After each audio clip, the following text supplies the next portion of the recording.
रे। ए भाई, जब तू नहीं नहा रहा है कम से कम नल तो बंद कर दे। ये गवर्नमेंट का पानी, मैं नहाऊं या बहाऊं?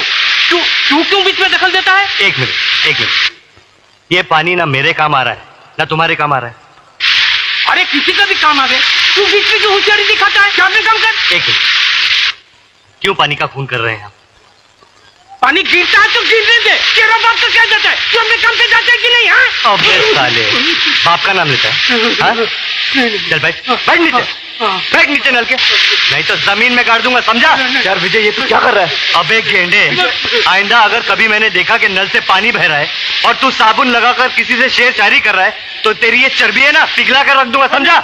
विजय, पानी जैसी छोटी चीज के लिए इतना गुस्सा? हाँ, ये छोटी सी बात नहीं है मेरे यार। अगर तुझे इस बात की गहराई को समझना है तो चल मेरे साथ मेरे गांव में। मैं तुझे पानी की एक एक बूंद की कीमत समझाता हूं। अरे जीने के लिए जितना जरूरी खून होता है ना, उतना ही जरूरी पानी होता है। अरे पानी का बंदोबस्त करने तो मैं यहाँ आया था शहर में। काश भगवान ने मुझे इतना गरीब न बनाया होता तो आज ये दिन देखना ना पड़ता। मतलब ये कि काश मैं तेरी मदद कर सकता, लेकिन क्या करूं, मैं तो खुद रोज कुआं खोदता हूं, रोज पानी पीता हूं।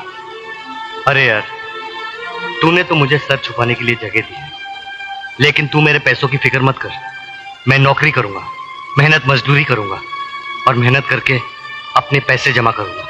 लेकिन विजय, शहर में नौकरी इतनी आसानी से नहीं मिलती है। अरे ढूंढने से भगवान भी मिल जाता है, तो नौकरी क्या चीज है? हाँ? विजय, तू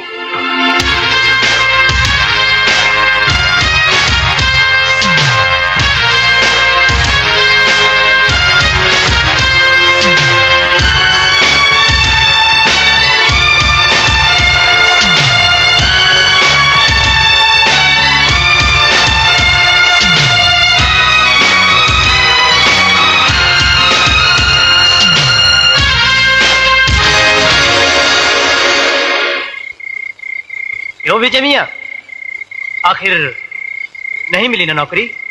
अरे नहीं मिला तो क्या हो गया मैन, आज नहीं तो कल मिलेगा, कल नहीं तो परसों मिलेगा। जॉन अंकल, नौकरी कैसे करेगा जब सेहत ही नहीं रहेगी? क्या हो गया इसकी सेहत को? सुबह नाश्ते के बगैर चला जाता है और रात को भूखा सो जाता है। देखो सनी बॉय, ये भूखा रहने वाला मामला बिल्कुल रॉन्ग। देखो, मैं तुम्हारे लिए खाना लाई हूँ और थोड़ी सी खीर।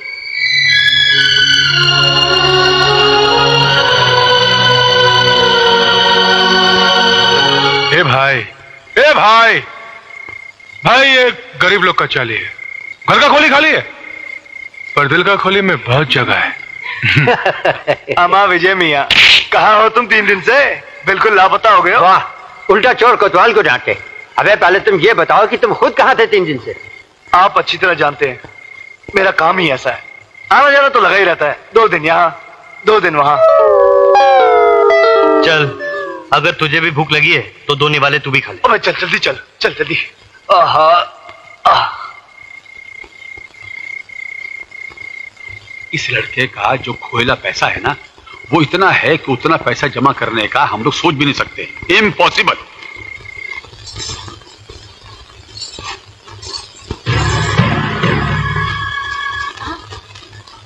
अरे राजेश्वर भैया, आप? हाँ दादा, कोई समाचार आया तेरे भैया का? कोई चिट्ठी, कोई पत्र, कोई संदेशा? भैया को गए हुए कुछ ही दिन तो हुए हैं राजेश्वर भैया, इतनी जल्दी पत्र कैसे आ सकता है? अब देखो ना, उसे जाकर कुछ ही दिन हुए हैं और मुझे लगता है कि महीनों गुजर गए। चिंता लग गई है उसकी। राधा, विजय का अगर कोई अता पता है तो मुझे दे दे, मैं अभी जाकर उसे चिट्ठी लिखता हूं। ए राजेश्वर, अरे भाई सिर्फ तेरा ही ये हाल नहीं है, हम सबका ये हाल है। अगर उसका कुछ भी अता पता होता तो मैं खुद ही खत लिख देता। अब तो जब वो शहर से खत लिखेगा तो ही मालूम पड़ेगा वो है कहाँ। हाँ राधा जी, जैसे ही विजय की शहर से कोई चिट्ठी आएगी ना तो सबसे पहले मुझे बताना। हाँ मेरी चिंता दूर हो जाएगी। अच्छा मुखिया। नमस्ते। दादा बेटी ये बहुत प्यार करता है विजय से। वो सुसरा विजय का तो कोनो पता नहीं चला भैया, मगर एक नई बात का पता चल गवा है। तो कह रहे वो सुसरा विजय की बहन जवान हो गई है। जवानी का हिस्सा उभरता तूफान था भैया कि हमरी तो नस नस मा। हे राजेश्वर, अपनी आंख का ढक्कन बंद रख। हाँ, आंख रख सिर्फ गांव की जमीन पर। हाँ, जिस दिन वो जमीन हाथ लग गई, वो नई नई जवानी से गदराई हुई लौंडिया को भी सलटाई देंगे। हाँ, सलटाई देंगे।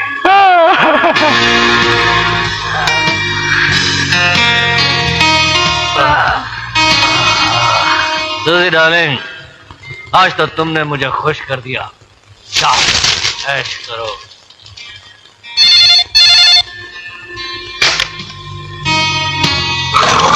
हेलो लंकेश्वर।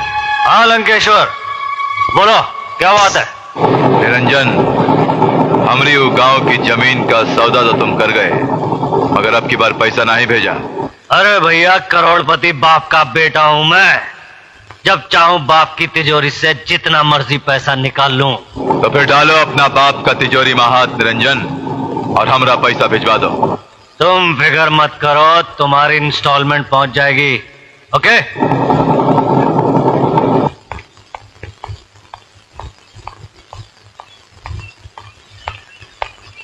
निरंजन। जी डैड। कल रात तुम कहाँ थे? डैड अपने पुराने बंगले पे। वो मेरे दोस्त विकी का बर्थडे था। और पार्टी तुम्ही ने दी थी, और ज्यादा दारू पीकर तुम वहीं सो गए होगे, है ना? बेटे, तुम गुमराही की जिस सड़क पर चल रहे हो उसकी मंजिल ठीक नहीं है। मुकद्दर ने तुम्हें दौलत दी है तो इसका मतलब ये तो नहीं कि तुम उसे दोनों हाथों से उड़ाओ। रहा सवाल तुम्हारे दोस्त और दोस्ती का, तो बरखुरदार जहां दौलत की रोशनी जगमगाती है वहां परवाने आ ही जाते हैं, मगर जैसे ही रोशनी बुझती है परवाने भी गायब हो जाते हैं। वैसे ही जिस दिन तुम्हारी जेब में नोट नहीं होंगे, तुम्हारे ये दोस्त भी नहीं होंगे, कोई तुम्हें पूछने वाला भी नहीं होगा। ओके ओके डैडी, आज से उन दोस्तों से मिलना जुलना बंद, ठीक है? अच्छा डैडी, मुझे हाथ खर्च के लिए कुछ रुपए चाहिए। फिर रुपए? अरे पिछले हफ्ते ही तो मैंने तुम्हें 50,000 रुपए दिए थे। डैडी, महंगाई कितनी बढ़ गई है आपको मालूम है? 50,000 रुपए में हफ्ते भर का खर्चा चलाना बहुत मुश्किल है। डैडी, वो जज का बेटा कतोड़िया, वो 20-20 हजार रुपए एक दिन में खर्च करता है, और वो राजू मिनिस्टर का बेटा 50-50 हजार रुपए यूं उड़ा देता है। दुनिया भर के बेटे क्या करते हैं ये मुझे नहीं मालूम बेटा, मगर तुम जो कुछ कर रहे हो वो गलत है, गलत है, गलत है। कभी पसीना बहा के 1 रुपया कमा के देखो बरखुरदार, तो जान जाओगे कि दुनिया में पैसा कमाना कितना मुश्किल काम है। डैडी, कभी कभी मुझे लगता है कि आपको औलाद से ज्यादा दौलत प्यारी है। नहीं, बाप की सबसे बड़ी दौलत होती है उसकी औलाद, मगर मैं देख रहा हूं कि मेरी औलाद एक ऐसी दिशा में जा रही है जिसका अंजाम ठीक नहीं है। अपने आप को संभालो बेटे, वरना एक दिन ऐसी गहरी अंधी खाई में जा गिरोगे जहां से मैं तो क्या तुम्हें भगवान भी नहीं बचा पाएगा। अपनी वक्त है, संभालो संभालो अपने आप को। Good morning sir. Good morning. आज मजदूरों की पगार का दिन है। मैं बैंक से 10 लाख रुपए लेकर आया हूँ। ओह यस, आप गिन लीजिए। जिन पर विश्वास होता है वहां रुपए गिनने की जरूरत नहीं पड़ती। आओ चले।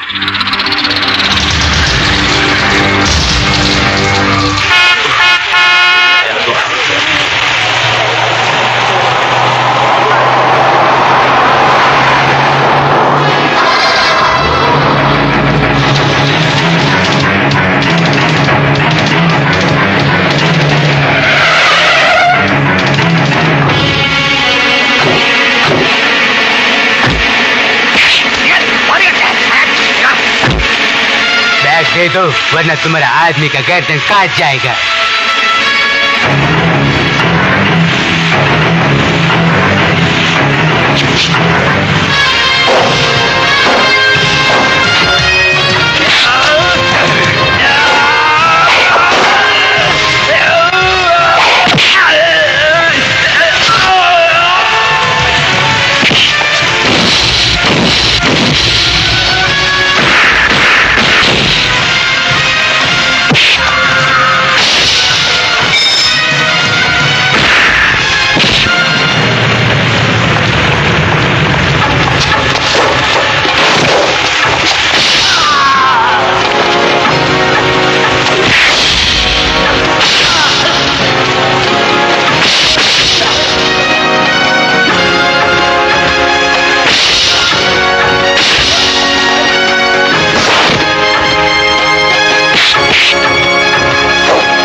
ये रहा आपका बैग।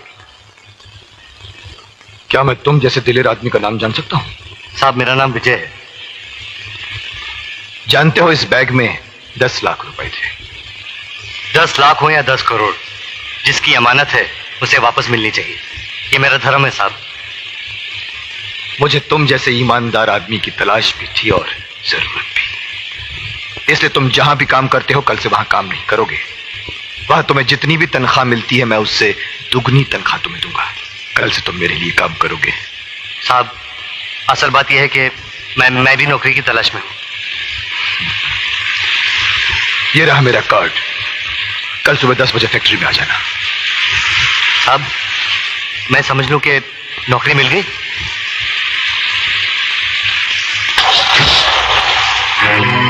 एक मामूली सा काम भी नहीं कर सके तुम लोग।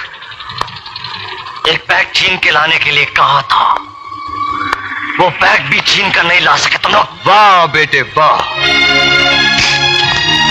तुझे आज अपनी औलाद कहते हुए भी मुझे शर्म आ रही है।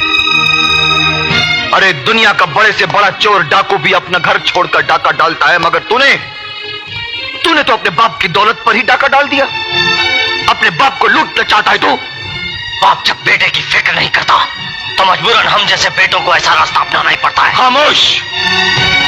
तेरे उन अय्याश और गुमराह दोस्तों पर लुटाने के लिए हराम की दौलत नहीं है मेरे पास। अरे क्या नहीं दिया तुझे मैंने? घूमने के लिए गाड़ियां, रहने के लिए आलीशान मकान, नौकर चाकर और एक अमीर बाप के बेटे का नाम दिया है तुझे मैंने। और तू आज अपनी गलती की माफी मांगने के बजाय ऊंची आवाज में मुझसे जबान लड़ा रहा है।